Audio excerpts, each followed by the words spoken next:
আপনারা দেখছেন একুশে টেলিভিশন।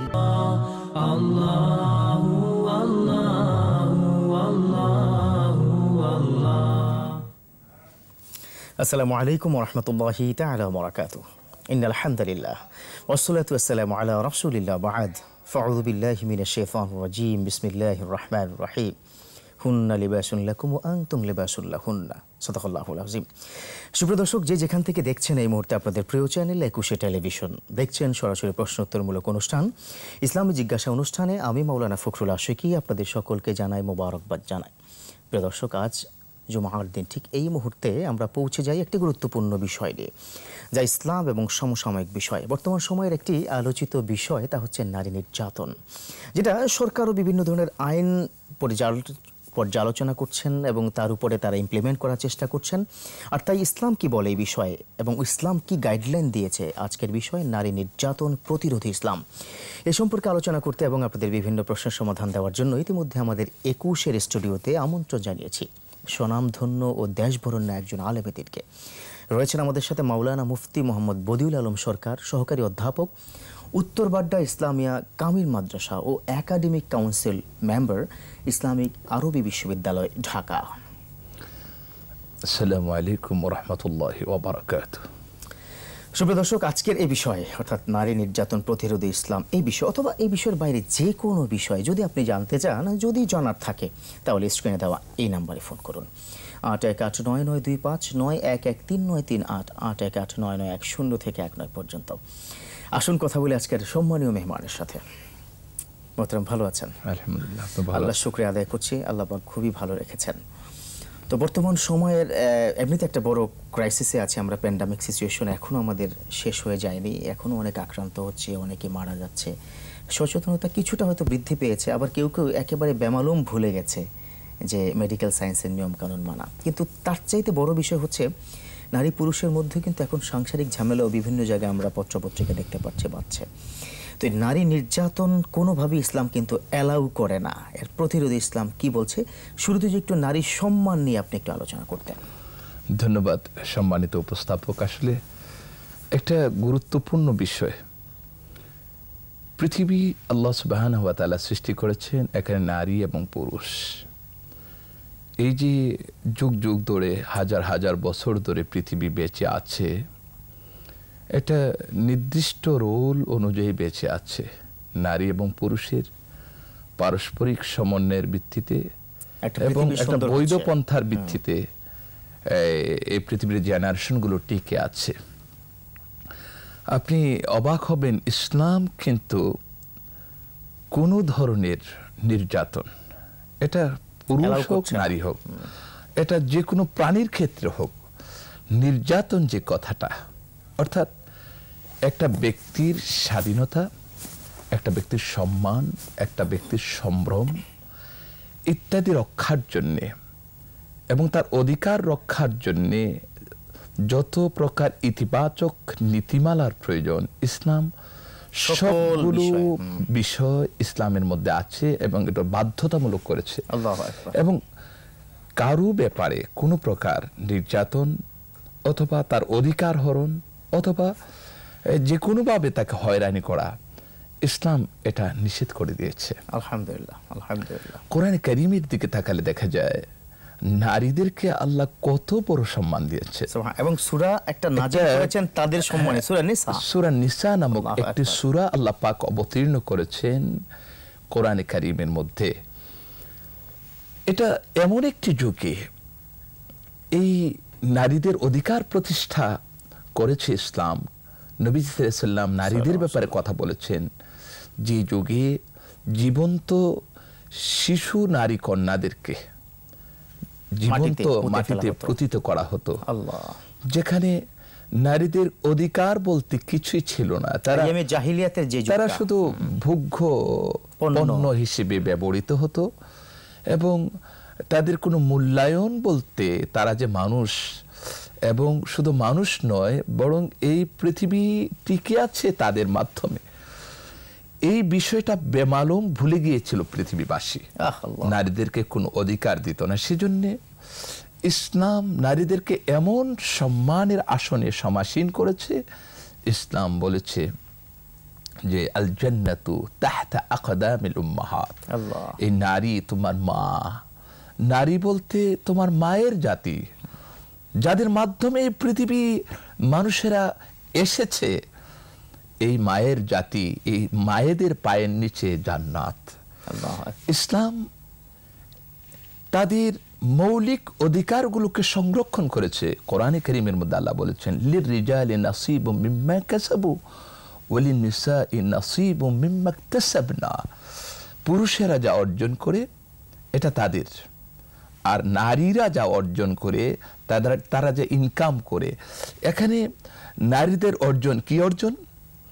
তাদের শিক্ষা, তাদের এডুকেশন, তাদের ব্যক্তিগত পারফরমেশন, ব্যক্তিগত যোগ্যতার আলোকে তারা যা কিছু করে করছে, এই সবগুলোর মধ্যে তাদের এটা নিজস্ব অধিকার, এখানে স্বামীর হস্তক্ষেপ করার অধিকার নেই। অথচ কিন্তু যখন স্বামী ইনকাম করবে, ব্যবসায় হোক চাকরিতে হোক, সেখানেও কিন্তু স্ত্রীর পূর্ণ অধিকার আছে, সে তাকে ভরণ পোষণ দিতে বাধ্য। আচ্ছা, তো আপনি যেখানে নারীদেরকে ভোগ্য পণ্য হিসেবে ব্যবহার করা হতো, তাদের কোনো অধিকার বলতেই ছিল না। এটা ইসলাম ধর্ম তো এমন একটি ধর্ম, শুধু ভারসাম্য, আমি এটা শুধু বলবো না যে ভারসাম্য রক্ষা করেছেন, বরং নারীদেরকে সর্বোচ্চ মর্যাদা ইসলাম দিয়েছে। সেজন্যে কোরআন কারীমের মধ্যে যেমন সূরাতুন নিসা আল্লাহ পাক আলাদা একটা সূরা অবতীর্ণ করেছেন, ঠিক তদ্রূপ রাসূল করিম সাল্লাল্লাহু আলাইহি ওয়াসাল্লাম তিনি বলেছেন এই পৃথিবীতে যতগুলো সামগ্রী আছে, পৃথিবী হচ্ছে সামগ্রী। এখানে মানুষ তাদের উপকরণগুলো রয়েছে, যে উপকরণের মাধ্যমে মানুষ বেঁচে থাকে। আর এই পৃথিবীর সবচেয়ে দামি সামগ্রী হচ্ছে নারীরা। আল্লাহু আকবার, আল্লাহু আকবার। ইন্না খায়রা মাতাইকুম আল মারআতুস সালিহা। তোমাদের এই পৃথিবীর যত দামি দামি জিনিস আছে তার মধ্যে সবচেয়ে শ্রেষ্ঠ সর্বোত্তম হচ্ছে নারীরা। কিন্তু সেই নারীর তো আবার যোগ্যতা লাগবে। এই নারী সর্বোচ্চ সম্মানিত, আবার এই নারী সর্বোচ্চ ভুলুণ্ঠিত যদি তার চরিত্র বা তার সকল এটা একটা ভিন্ন একটা প্রেক্ষাপট। কেউ যদি তার চারিত্রিক পদস্খলন ঘটে, কেউ যদি তার মানবিক যে বিষয়গুলো রয়েছে সেগুলো সে যদি ভায়োলেট করে, এগুলোকে যদি সে না মানে, সে যদি পশুত্বের পর্যায়ে নিজের কারণে চলে যায়, তাহলে তার জন্য সে দায়ী। ইসলাম কিন্তু তাকে মর্যাদা দিয়েছে এবং গাইডলাইনও দিয়েছে। তুমি মর্যাদা ঠিক রাখতে হলে এই গাইডলাইনে তুমি চলো। তুমি নামাজ, রোজা, আল্লাহর ফরজিয়াতগুলো আদায় করো, স্বামীর সেবা করো, নিশ্চয়ই পর্দা করো। এই সামগ্রিক বিষয়টা দেওয়ার পরেই কিন্তু নারীর মর্যাদাটা আল্লাহ এই র্যাঙ্ক পর্যন্ত পৌঁছে দেবেন। এখন আপনি যে নারী নির্যাতন প্রতিরোধী ইসলাম, নারী নির্যাতন তো দূরের কথা, নারীদেরকে সম্মান করার কথাই বলেছে, এবং নির্যাতন যেন করতে না পারে সবগুলো পথ ইসলাম বন্ধ করে দিয়েছে। শুধু নারী নয়, যে কোনো নির্যাতন, আমি প্রথমেই বলেছি মানবিক যে কোনো নির্যাতন, এটা শারীরিক হোক, মানসিক হোক, আর্থিক হোক, কোনো প্রকার নির্যাতন নারীদের উপর করা যাবে না এবং কারো উপরই করা যাবে না। ইসলাম তো সব ক্ষেত্রেই মানুষের মৌলিক অধিকারগুলোকে সম্মান প্রদর্শন করেছে। সেজন্যে নারীরা যখন এই চলবে, তখন তারা নিজস্ব, আল্লাহ পাক তাদের জন্য নিজস্ব যে নীতিমালাগুলো দিয়েছে, ইসলাম তাদের নিজস্ব সম্মান সম্ভ্রম রক্ষার জন্য যে বিষয়গুলো, গাইডলাইনগুলো দিয়েছে, সেগুলো যদি নারীরা পালন করে, তাহলে একজন মা, সে তো মা না, সে তো বিশ্ব জননী। তার মাধ্যমে বিশ্ব উপকৃত হবে, একটি দেশ ও জাতি উপকৃত হবে, তার সন্তানরাই তো এই পৃথিবী পরিচালনা করবে, রাষ্ট্রনায়ক হবে। এই নারী যদি সঠিক থাকে, কারণ সকল নারীরাই কিন্তু বাকি সন্তানের জন্য টিচার, ফার্স্ট টিচার, এবং সে তার কাছ থেকে কিন্তু একেবারে শিশু থেকে কিভাবে দুধ পান করা, কিভাবে চলা, বাবার সাথে কি আচরণ করা, বোনের সাথে কি কথা বলা, ভাইয়ের সাথে করা, এই পুরো গাইডলাইনটা কিন্তু সেই দেয়, যেন ফার্স্ট টিচার। তো তিনি কিন্তু সে ফার্স্ট টিচারের যোগ্যতা তার থাকতে হবে। আপনি আরেকটু অবাক হবেন যে বিদায় হজের সময় রাসূল করিম সাল্লাল্লাহু আলাইহি ওয়াসাল্লাম যে ভাষণটা দিয়েছিলেন, যে বক্তব্য পেশ করেছিলেন, এটা এটা ঐতিহাসিক বক্তব্য। রাসূল আকরাম সাল্লাল্লাহু আলাইহি ওয়াসাল্লাম নারীদের ব্যাপারে বিদায় হজের ভাষণে ভিন্ন বক্তব্য দিয়েছেন। তিনি বলেছেন, ইয়া আইয়ুহান নাস, হে মানুষ সকল, ফাত্তাকুল্লাহা ফিন নিসা, নারীদের ব্যাপারে তোমরা আল্লাহকে ভয় করো। আল্লাহু আকবার। তোমরা নারীদেরকে ইন্নাকুম ইত্তাকাসতুমুহুন্না, এই নারীদেরকে তোমরা গ্রহণ করেছো বি আমানিল্লাহ ওয়া বি শারঈহি, আল্লাহ পাকের যে নীতিমালা, ওবি কালিমাতিহি, আল্লাহ যে ইসলাম নামক যে একটা সুন্দর জীবন ব্যবস্থা দিয়েছেন, হালাল যে পদ্ধতি দিয়েছেন, সেই নীতিমালার আলোকে তোমরা তাদেরকে গ্রহণ করেছো। অতএব নারীদের, তোমাদের উপর নারীদের অধিকার রয়েছে, হক রয়েছে। নারীদের অধিকার কি? তাদের অধিকার হচ্ছে রিজকুহুন্না ওয়া কিসওয়াতুহুন্না। শুনবো এটা আপনার কাছ থেকে। আল্লাহর রাসূল বিদায় হজের ভাষণে কতটা অধিকার দিয়েছেন, একটা ফোন নেওয়ার পর ইনশাআল্লাহ। আসসালামু আলাইকুম। আসসালামু আলাইকুম। ওয়ালাইকুম আসসালাম ওয়া রাহমাতুল্লাহ। জি, আপনি আপনার টেলিভিশনের ভলিউমটা একটু কমিয়ে দিন। একটা প্রশ্ন করতে চাচ্ছি চট্টগ্রাম থেকে। আপনার টেলিভিশনের ভলিউমটি কমিয়ে রাখুন, তারপর প্রশ্ন করুন। জি, আমার প্রশ্নটা হচ্ছে, আহলুস সুন্নাত ওয়াল জামাতের আকীদা বিরোধী যারা, সেটা নিয়ে পিছনে নামাজ পড়া যাবে কিনা? ধন্যবাদ থাকুন ভাই, আপনি আমাদের সাথে ইনশাআল্লাহ প্রশ্ন উত্তর পেয়ে যাচ্ছেন। জি, তো আসলে নারীদের ব্যাপারে যে কথাটা বলছি, ওই যে আমরা প্রশ্নের উত্তরটা একটু দেওয়ার চেষ্টা করি খুব সংক্ষেপে। একজন নামাজ এর ব্যাপারে কার পেছনে নামাজ পড়া যাবে, এই বিষয়টা স্পষ্ট ইসলামের মধ্যে। যখন কেউ ইসলাম গ্রহণ করে, প্রত্যেকটা মুসলমানের পেছনে নামাজ পড়বে। সেখানে কোনো দলাদলি, কোনো মতবাদ নেই। যে কোনো মুসলিম ফরজিয়াত আদায় করতে পারে। ইসলামের মৌলিক বিষয়গুলো যদি কারো মধ্যে থাকে, সে যদি উমুর ইমানিয়াত, ইমানের যে মৌলিক 7টি জিনিস রয়েছে, কালিমা, নামাজ, রোজা, হজ, যাকাত, তারপর আখিরাত, পরকালের প্রতি, ফেরেশতা ইত্যাদির প্রতি ঈমান, বিশ্বাস, কিবলাকে যদি কেউ বিশ্বাস করে, কিবলার দিকে ফিরে যদি নামাজ পড়ে, তাহলে এমন ব্যক্তির পেছনে নামাজ আদায় করা যায় নিঃসন্দেহে। এবং সাথে আরেকটা বিষয় হয়তো যোগ করা যেতে পারে, যার সূরা সহিহ এবং শুদ্ধ, কারণ এটা ইমামের কোয়ালিটির মধ্যে আমি সেটাই বলতে চাচ্ছিলাম। আচ্ছা, ঠিক আছে, আমরা মোটামুটি প্রশ্ন উত্তর পেয়েছি। আমরা আপনার কাছ থেকে ওই যে যেমনটি বিদায় হজের ভাষণে মহিলাদের যে সম্মান নিয়েছেন, নারী সম্মান দিয়েছেন আল্লাহর রাসূল, তার বাকি অংশটুকু শুনবো ইনশাআল্লাহ একটা ছোট্ট বিরতির পর। হ্যাঁ, প্রিয় দর্শক, আলোচনা চলছে নারী নির্যাতন প্রতিরোধে ইসলাম। ইনশাআল্লাহ তার বাকি অংশটুকু থাকছে বিরতির পর। থাকুন আমাদের সাথেই।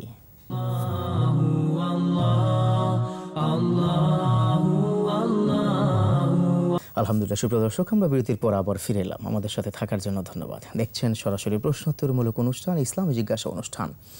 আলোচনা করছিলাম অত্যন্ত গুরুত্বপূর্ণ বিষয় নিয়ে, তা হচ্ছে নারী নির্যাতন প্রতিরোধে ইসলাম। চলুন আমরা আবারও আলোচনায় ফিরে যাই। বিদায় হজের ভাষণে রাসূলুল্লাহ সাল্লাল্লাহু আলাইহি ওয়াসাল্লাম যে বিষয়টি বলেছেন নারীদের সম্মান নিয়ে, সেই অংশটুকু যদি আবার বলতেন। এটা ইতিহাসের মধ্যে সোনালী অক্ষরে লেখা থাকবে যুগ যুগ ধরে কিয়ামত পর্যন্ত। নবী সাল্লাল্লাহু আলাইহি ওয়াসাল্লাম নারীদের যে অধিকার এবং সম্মান দিয়েছে, এটা চমৎকার একটা বিষয়। নবী সাল্লাল্লাহু আলাইহি ওয়াসাল্লাম বলেছেন যে, হে মানুষ সকল, তোমাদের উপর নারীদের অধিকার রয়েছে। নারীদের কি অধিকার?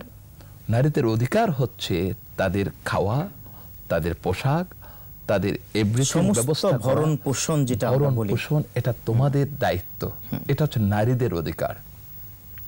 কোরআন কারীমের মধ্যে আল্লাহ সুবহানাহু ওয়া তাআলা বলেছেন, ওয়াশিরুহুন্না বিল মারুফ, তাদের সাথে যখন তোমরা চলবে খুব সুন্দরভাবে জীবন যাপন করবে, সুন্দর আচরণ করবে, কর্কশ ভাষায় তাদেরকে দাসীর মতো ব্যবহার করবে, তাদেরকে চাকর বাকরের মতো। চাকর বাকর তো ভিন্ন জিনিস, চাকর বাকরের সাথেও, চাকরের বাকরের সাথে যে আল্লাহর রাসূল নিষেধ করেছেন একেবারে ইন্তেকালের পূর্ব মুহূর্তে কিন্তু বলেছেন। শুধু তাই না, নবী সাল্লাল্লাহু আলাইহি ওয়াসাল্লাম, আনাস রাদিয়াল্লাহু তাআলা আনহু বলেন, আমি নবী সাল্লাল্লাহু আলাইহি ওয়াসাল্লামের খাদামতু রাসূলুল্লাহ সাল্লাল্লাহু আলাইহি ওয়াসাল্লাম 9 সানাওয়াতিন, 9 বছর আমি খেদমত করেছি।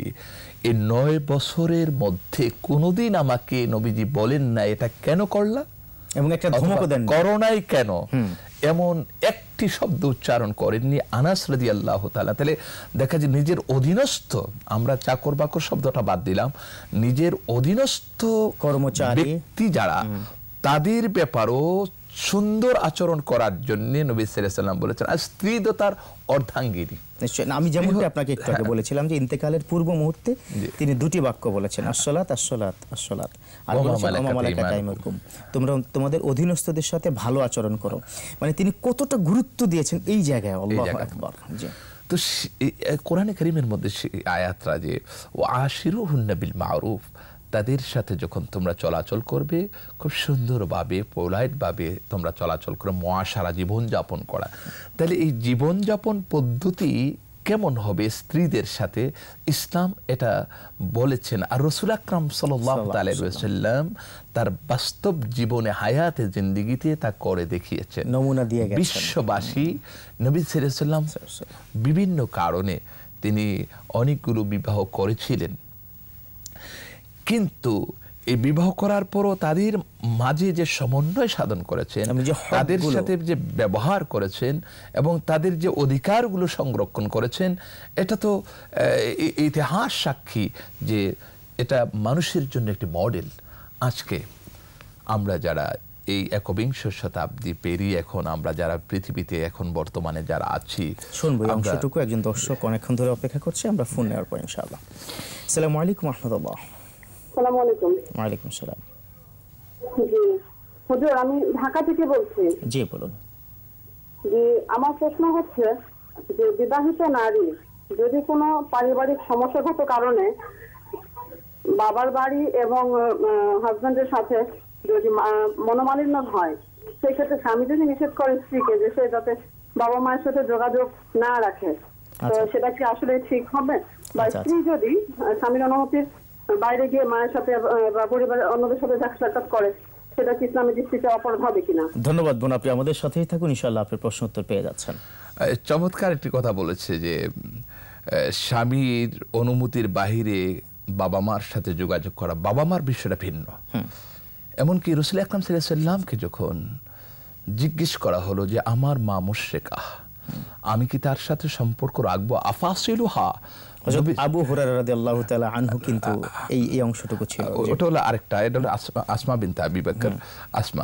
আসমা রাদিয়াল্লাহু তাআলা আনহা নবীজিকে বলেছিলেন, আমি কি যদি বাবা মা আমার মা যদি অমুসলিম হয়, মুশরিকা হয়, তার সাথে কি সম্পর্ক বজায় রাখবো? নবী সাল্লাল্লাহু আলাইহি ওয়াসাল্লাম বললেন, হ্যাঁ সিলিহা, তার সাথে সম্পর্ক বজায় রাখো। তো স্বামী তার অধিকার আছে, কি অধিকার? যে তার স্ত্রী তার কথাগুলো শুনবে, এটা এই কথাগুলো শুনবে। এর মধ্যে একটা বিষয় আছে যে ওই কথাগুলো, সব কথাগুলোই শুনবে, বিশেষ করে মারুফের ক্ষেত্রে তথা ভালো ইতিবাচক কথাগুলো তার শুনবে। স্বামী যদি একটা খারাপ কাজের অর্ডার করে, আল্লাহ না করুক, তাহলে তো সেই কথাগুলো শোনা যাবে না। লা তাআতা লিমাখলুকিন ফি মাসিয়াতিল খালিক, এটা হচ্ছে একটা ফর্মুলা যে কোনো ব্যক্তি আল্লাহ পাকের হুকুমের বাহিরে যদি কেউ কাউকে অর্ডার করে, তাহলে সেটা পালন করা যাবে না। এখন আপনার স্বামী যদি আপনার বাবা মার সাথে কথা বলতে না করে, আপনি এটা কৌশল অবলম্বন করে আপনি সম্পর্ক বজায় রাখবেন, অবশ্যই বজায় রাখবেন, কৌশল অবলম্বন করবেন, স্বামীকে সন্তুষ্ট রাখার ক্ষেত্রে বুঝাবেন, হ্যাঁ বোঝানোর চেষ্টা করা। অথবা আর এখানে যে প্রবলেমগুলো হয় পারিবারিক, এই পারিবারিক প্রবলেমগুলো আপনি জিয়ে রাখবেন না, আপনি সলভ করার চেষ্টা করুন, আপনি এগুলোকে সমাধান করার চেষ্টা করুন, আস্তে আস্তে এগুলোকে সমাধান পৌঁছে যান, না হলে কিন্তু জিনিসটা অনেক বড় হয়ে যায়, তাই না? এটাকে সংক্ষেপে শুরুতেই যে বিষয়টি ঘটবে, সাথে সাথে সেই বিষয়টি আলোচনার মধ্যে থেকেই ইনশাআল্লাহ সমাধান করা যায়। আমরা কিন্তু এই অধিকারটুকু নিয়ে আলোচনা করছিলাম যে আশা করি আমাদের এই বোন বুঝেছেন আমাদের ইনশাআল্লাহ। তবে সেক্ষেত্রে কিন্তু স্বামীর সাথে আবার উদ্ধত আচরণ করা, বেয়াদবি করা, সেটা কিন্তু করা যাবে না। জি, আমরা যে অংশে ছিলাম, আপনি যেমনটি বলছিলেন যে নারীর অধিকার সংরক্ষণের জন্য নির্যাতন তো পরের কথা, তার অধিকারটুকু কিন্তু পূর্ণাঙ্গ বাস্তবায়ন করতে হবে। সেক্ষেত্রে ইসলাম কি বলে যে পুরুষ নারীকে সবসময় কি চাপিয়েই কথা বলবে, নাকি দুজনের সমন্বয় করে একটা সংসার চালাবে? না, চাপাচাপির তো এখানে কোনো প্রশ্নই আসে না। জি, এটা হচ্ছে একটা আশিরুহুন্না বিল মারুফ। আমি যেমনটি আয়াত বলেছিলাম, হুন্না লিবাসুন লাকুম ওয়া আনতুম লিবাসুন লাহুন্না, তোমরা একে অপরের পোশাক। এখানে চাপাচাপির কোনো বিষয় না, এবং তাকে ছোট করে দেখার কোনো বিষয় ইসলামের মধ্যে নেই। বরং রাসূল আকরাম সাল্লাল্লাহু আলাইহি ওয়াসাল্লাম তিনি বলেছেন, তোমাদের মধ্যে তো ওই ব্যক্তি সব আমার কাছে সবচেয়ে প্রিয়, সর্বোত্তম, যে তার পরিবারের কাছে প্রিয়। এখন পরিবারের সাথে খারাপ ব্যবহার করে, মানুষের সাথে ভালো আচরণ করে, এটা তো অনুচিত। বরং পরিবারের সাথে অবশ্যই ভালো আচরণ করা উচিত এবং তাকে সম্মান দিয়ে কথা বলা উচিত। তার সাথে অন্যান্য যে সমস্ত কাজকর্মগুলো আছে শেয়ার করা উচিত। রাসূল আকরাম সাল্লাল্লাহু আলাইহি ওয়াসাল্লাম পারিবারিক জিন্দেগিতে তিনি ঘরের কাজের মধ্যে শেয়ার করেছেন, রান্না বান্না শেয়ার করেছেন। এখন পুরুষ যদি মনে করে যে আমি বাইরের কাজই শুরু করব, না আমি ইনকাম করছি, তোমার কাজটা রান্না করা, ওকে একবার ছোট করে দেখা, এটা কিন্তু ইসলাম বলে না। আমি বিনয়ের সাথে বলবো যে ইসলাম খুব চমৎকার একটা এই যে পারিবারিক বন্ধনটাকে ইসলাম খুব বড় করে দেখেছে। পূর্ণাঙ্গ জীবন ব্যবস্থার নামে কিন্তু সমঝোতা এবং সুন্দর একটা পারস্পরিক একটা পরামর্শের ভিত্তিতে সংসার সুন্দর হবে, সংসার তাদের পারিবারিক বন্ধনটা আর সুদৃঢ় হবে এবং এটা তো দুনিয়া নয়, পরকাল ভিত্তিক জিন্দেগি আমাদের হবে ইনশাআল্লাহ। নিশ্চয়ই। না, যেমনটা আমি বলছিলাম যে একজন পুরুষ বাইরে অনেক ইনকাম করে, এটা সঠিক, এবং সে প্রচন্ড কষ্ট করে, যেটা অনস্বীকার্য। আপনিও পুরুষ, আপনিও কারো স্বামী, আমিও কারো স্বামী, কিন্তু আমরা এখন ঘরে গিয়ে যদি সেই প্রেশারটা সেখানে ফেলে দেই, আমার বাইরে অনেক ধরনের সমস্যা হতে পারে, তাহলে সেক্ষেত্রে স্ত্রী তো উদ্যত আচরণ কিছুটা করবে। আপনি খারাপ করলে তো ফিডব্যাক তাই আসবে, তাই না? সেটা সমাধান কি করা যায়? সমাধান হচ্ছে পুরুষ অবশ্য বাইরে চাকরি বাকরি করলে বা বিভিন্ন ব্যবসা প্রতিষ্ঠানে অনেক সময় দেখা যায় তার লস হয়েছে, অনেক সময় দেখা যায় তার বস তার সাথে ভালো ব্যবহার করেনি, অথবা পারিপার্শ্বিক অনেকগুলো প্রবলেম মানুষের, এটা হচ্ছে জীবন চলার ক্ষেত্রে মনে হয়েই থাকে।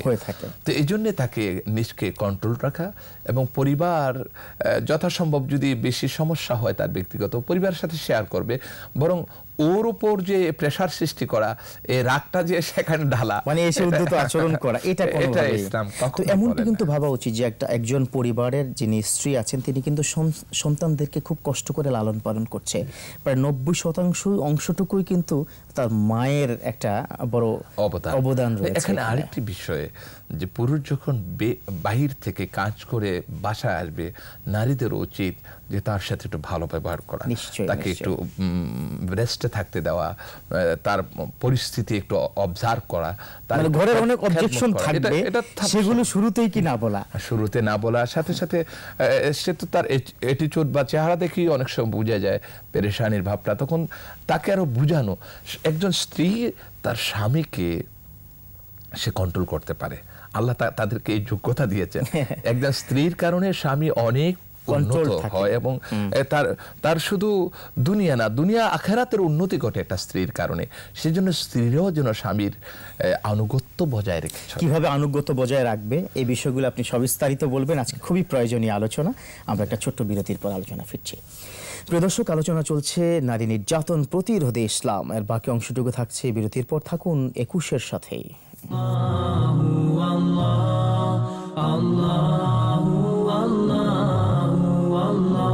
আলহামদুলিল্লাহ, সুপ্রিয় দর্শক, বিরতির পর আমরা আবারও ফিরে এলাম। আমাদের সাথে থাকার জন্য ধন্যবাদ। রয়েছেন আমাদের সাথে স্বনামধন্য দেশ বরণ্য একজন আলেমদ্বীন মাওলানা মুফতি মোহাম্মদ বদিউল আলম সরকার, সহকারী অধ্যাপক, উত্তর বাড্ডা ইসলামিয়া কামিল মাদ্রাসা ও একাডেমিক কাউন্সিল মেম্বার, ইসলামিয়া আরবি বিশ্ববিদ্যালয়, ঢাকা। আমরা যে বিষয়ে আলোচনা করছিলাম সেটা কিন্তু সময় উপযোগী, যুগ উপযোগী এবং খুবই প্রয়োজনীয়। ইসলাম, দেশ, পরিবার, শান্তির জন্য নারী নির্যাতন প্রতিরোধে ইসলাম। চলুন আবারও আলোচনায় ফিরে যাই। আমরা ইসলাম আসলে সর্বোচ্চ সম্মান দিয়েছে। আল্লাহ রাসূল সাল্লাল্লাহু আলাইহি ওয়াসাল্লাম তিনি দিয়েছেন, আল্লাহ পাক নিজে দিয়েছেন, যার ফলে সূরা নিসা নাজিল করেছে। কোরআনের 114টি সূরার মধ্যে সূরা রেজাল নামে, অর্থাৎ পুরুষের উপরে কোনো সূরা নাজিল হয়নি, মহিলাদের কতটা সম্মান দিয়েছে। একটি বড় লম্বা একটি বড় সূরা নাজিল করেছে সূরা নিসা মহিলাদের উপরে। তারপরেও আমরা সম্মান দিচ্ছি না, বা কি কারণে দিচ্ছি না, শুনবো আপনার কাছ থেকে। আমরা একটা ফোন নেওয়ার পর ইনশাআল্লাহ তাআলা। আসসালামু আলাইকুম। জি জি জি, আসসালামু আলাইকুম। ওয়ালাইকুম আসসালাম ওয়া রাহমাতুল্লাহ। আমার নাম খুরশিদ আলম শিকদার। জি বলুন। আমি ঢাকা শনিরহাটা থেকে বলছি। জি। ইসলামে নারীর মর্যাদা অনেক, সেটা সবাই জানে, কিন্তু আমরা যারা দেখা যাচ্ছে একটা স্ত্রী তার স্বামীর কথা শুনতে চায় না এবং তার স্ত্রীর বাবা মাকে বিচার দিয়েও সে সঠিক বিচার সে পায় না। আচ্ছা আচ্ছা আচ্ছা আচ্ছা। সেখানে দেখা যাচ্ছে একটা সংসারে তার ছেলে মেয়ে আছে। আচ্ছা। সংসারের চিন্তায়, ছেলে মেয়ের চিন্তায় এই স্ত্রীকে ভালো কিছু করলে তারা সে চলে যায়, তার শাসন করলে। আচ্ছা, এই ক্ষেত্রে তাকে আমি তো চাই যে সে খারাপ চললেও তাকে রাখতে চাই। আপনার বেসিক প্রশ্নটা কি, মানে আপনি কি জানতে চাচ্ছেন যে এখন কি করবেন আপনি, তাই তো ইসলাম কি বলে? নারী নির্যাতনের এখন আমরা যে পুরুষরা নির্যাতিত হচ্ছি। আচ্ছা, বুঝতে পেরেছি। পুরুষ নির্যাতন প্রতিরোধে ইসলাম কি বলছে, ইনশাআল্লাহ আলোচনার মধ্যে আমরা সেটা পেয়ে যাবেন। আপনি আমাদের সাথেই থাকুন, 21-এর সাথেই থাকুন। আমরা কিন্তু আলোচনার মধ্যে আসবো একটা পর্যায়ে। নারী নির্যাতন শুধু নারীদের পুরুষের কারণে হয় তা কিন্তু নয়। এই ভাইয়ের যে একটা প্রশ্নটা আসছে যে অনেক সময় দেখা যায় স্বামীদের কথা শুনে না তারা, এবং শ্বশুর শাশুড়ির কাছে বিচার দিয়েও পাচ্ছে না, এবং তার সাথে ভালো ব্যবহার করছে না তার স্ত্রী। এটা অত্যন্ত দুঃখজনক। নারীদেরকে অবশ্যই সম্মান দিয়েছে, অধিকার দিয়েছে। এই কথাটা নারীদের অবশ্যই মনে রাখা উচিত যে এই পৃথিবীতে আল্লাহ সুবহানাহু ওয়া তাআলাকে সিজদা করা যায়, এছাড়া অন্য কাউকে সিজদা করা যায় না। নবী সাল্লাল্লাহু আলাইহি ওয়াসাল্লাম বলেছেন, যদি অন্য কাউকে সিজদা করার আদেশ দেওয়া হতো তাহলে আমি আদেশ করতাম নারীদেরকে তার স্বামীকে যেন সে সিজদা করে। এত বড় সম্মান দিয়েছেন তার স্বামীকে তার কাছে, এবং এই স্বামীর সাক্ষ্য পরকালে তার জন্য কাজে আসবে। আল্লাহ রাসূল সাল্লাল্লাহু আলাইহি ওয়াসাল্লামের একখান হাদিস আছে, 4টি কারণে নারী জান্নাতি হবে। তার মধ্যে 1 নম্বর কারণ কিন্তু স্বামীর সন্তুষ্টি অর্জন করা যাবে স্বামীর 4টি কারণে। এর মধ্যে একটা হচ্ছে তাকফুরুনাল আশীরা, তোমরা কেন জাহান্নামী। নবী সাল্লাল্লাহু আলাইহি ওয়াসাল্লাম বুখারী মুসলিম শরীফের হাদিস যে স্বামীদের অবাধ্য হওয়া, স্বামীদের যে সমস্ত নেয়ামতগুলো বা তাকে যে সমস্ত জিনিসগুলো দেয় সেগুলোকে সে কৃতজ্ঞতা প্রকাশ করে না, বরং উল্টা তাকে আরো বলে এটা কি এনেছো, এটা হয়নি। তাহলে এই সমস্ত স্ত্রী যারা স্বামীদের কথা শোনে না, স্বামীদেরকে তারা মূল্যায়ন করে না, সম্মান দেখায় না, তারা অবশ্যই মনে রাখা দরকার যে আপনি শুধু দুনিয়া না পরকালে আপনি ধরা খাবেন। নিশ্চয়ই নবী ইসলামের বাহিরের পথে আপনি চলবেন, আপনার না নামাজ, আপনার না রোজা, না আপনার ইবাদত কবুল হয়, কোনো কিছু কাজে আসবে। অবশ্যই আপনার স্বামী আপনার প্রতি সন্তুষ্ট থাকতে হবে। আপনি তাকে সেই ব্যবহার দিয়ে, সেই আচরণ দিয়ে, সেই মহাব্বত দিয়ে তাকে সন্তুষ্ট রাখবেন। এক জায়গায় থাকলে ছোটখাটো সমস্যা তৈরি হবে, সেটাও ইনস্ট্যান্ট সমাধান করাটাই সবচেয়ে ভালো। আমরা একটা জায়গায় একটু যেতে চাই, সেটা হচ্ছে একেবারে প্রথম থেকে নতুন একটি মেয়ে যখন নতুন একটি পরিবারে আসে, ভিন্ন পরিবেশে, ভিন্ন পরিবার, ভিন্ন মানুষজন, তো সেক্ষেত্রে কিন্তু বিভিন্ন ধরনের নির্যাতনের শিকার হয়ে থাকে, খুব সাইলেন্টলি, খুব স্লাইটলি, মানে এমনভাবে দেওয়া হয় মনে হয় ডিরেক্ট হয়তো দেওয়া হয় না। এই নির্যাতনটাও কিন্তু প্রতিরোধ করা উচিত। এটা একটা সামাজিক বিষয়। আমরা যারা মনে করে যে একটা ছেলেকে বিবাহ করার পরে তার মা অথবা তার ভাই বোনেরা মনে করে যে এটা বাইরের একটা লোক তাকে নিয়ে আসছে, এখন তাকে যেমনি যাচ্ছে তাই বিষয়টি এমন নয়। আসলে আমি আপনাদেরকে বলছি বিষয়টি এমন নয়, সে বাইরের লোক নয়, সে আপনাদের লোক। এখন অতএব আপনার সন্তান, আপনার ছেলে যেমন আপনার, এই মেয়েটা বাহির থেকে এসেছে, সে একটা তার বাবা মার কাছে ছিল, দীর্ঘ জীবন ছিল, একটা পরিবেশে ছিল, সে এখানে এসেছে, একটা সে আননোন, কাউকে সে চিনতো না, এখানে কারুর এখানে কিছুই জানা নাই, এখন নতুন আসছে, তার কিছু ভুল থাকবে। আপনি শাশুড়ি হয়েছেন, অনেক বড় হয়েছেন, অনেক বয়স হয়েছে, আপনার এক্সপিরিয়েন্স হয়েছে, তার কোনো এক্সপিরিয়েন্স নেই। এই অবস্থায় তাকে একটু বুঝিয়ে মেনে নেওয়া। আপনার মেয়ে যারা, আপনার মেয়েকে আপনার মেয়ে হলে আপনি কি করতেন? আপনি তো সারাক্ষণ বোঝানোর চেষ্টা করেন মেয়েকে, তাকে বোঝানো এবং তাকে আদর দিয়ে, সম্মান দিয়ে, এখানে তার সম্মানের বিষয়টাও জড়িত। এখন শিক্ষিত মা বোন যারা আছেন তারাও কিন্তু তাদের প্রেস্টিজটা তারা দেখে যে আমার সম্মান কতটুকু বজায় রেখেছে। সম্মান না থাকলে তখন সে খেপে যায় বা একটা অস্বস্তিকর পরিস্থিতি তৈরি হয়। হ্যাঁ, এই দিক থেকে যারা শাশুড়ি আছে তারা অবশ্যই তাদেরকে বুঝিয়ে, এবং আমরা তো স্ত্রীদের কথা বলেছি, যদিও আপনি নতুন গিয়েছেন কিন্তু আপনি পরিবেশটা বুঝুন, তাদের সাথে ভালো ব্যবহার করুন, কিন্তু শাশুড়িরাও যেন ভালো ব্যবহার করে, শ্বশুর যেন ভালো ব্যবহার করে, তার ভাই বোনেরা ওরাও যেন ভালো ব্যবহার করে। এখানে একটা ভূমিকা থাকা দরকার স্বামীর। স্বামী অনেক সময় দেখা ছেড়ে দেয়, সে কোনো নতুন হিসেবে তদারকি করে না, সে খেয়াল করে না। এটা যখন খেয়াল না করবে তখন দেখা যায় পারিবারিক একটা সম্পর্কের অবনতি ঘটে। আপনি এটা খেয়াল করবেন এবং সবকিছু মিলিয়ে আপনি একটা সুন্দর সমাধান দিবেন। এখানে সমন্বয়ের জায়গাটুকু কিন্তু স্বামী করতে পারে না। তিনি চাইলেই তিনি মায়ের সাথে তার স্ত্রীর একটা চমৎকার সম্পর্ক তৈরি করতে পারেন। একজন আরেকজনের প্রশংসা করা, কিছু ট্রিটমেন্ট কিন্তু এখানে কি দেওয়া যেতে পারে, মানে সবার প্রশংসা যদি সবাই আমরা করতে থাকি তাহলে কিন্তু সম্পর্কটা শক্তিশালী হবে এবং ভালো হবে। আর যদি একজনের পিছনে একজন কথা বলা বাড়তে বাড়তে একটা পর্যায়ে কিন্তু বাজে সিচুয়েশন তৈরি হবে। এখানে ভূমিকা কিন্তু স্বামীর। এখানে আরো কিছু বিষয়, নির্যাতনের কিছু বিষয় হয় না এমনটি নয়, যৌতুকের একটা বিষয় আছে। ইসলাম অবশ্যই যৌতুকটাকে এটা হারাম ঘোষণা করেছে, এটা কখনোই গ্রহণ করা যাবে না। কিন্তু এখন যৌতুকের নামে বিভিন্ন ডিজাইনের যৌতুক হচ্ছে, যেমন হ্যাঁ আপনি আমার ঘরটাকে, আপনারই তো মেয়ে, স্বর্ণ দিলে তো আপনার মেয়েকে আপনি দিবেন, আবার বলে আপনার মেয়ের ঘরটাতে আপনি সাজিয়ে দিবেন। দেখা যায় যৌতুকের 3 লক্ষ টাকার জায়গায় 30 লক্ষ টাকার ঘর সাজানো, মেয়েকে দেওয়া, এটাও কিন্তু যৌতুকের পর্যায়ে পড়ে। এটাও কিন্তু নারীর প্রতি একটা প্রেসার, এটা হচ্ছে এক ধরনের কি নির্যাতন।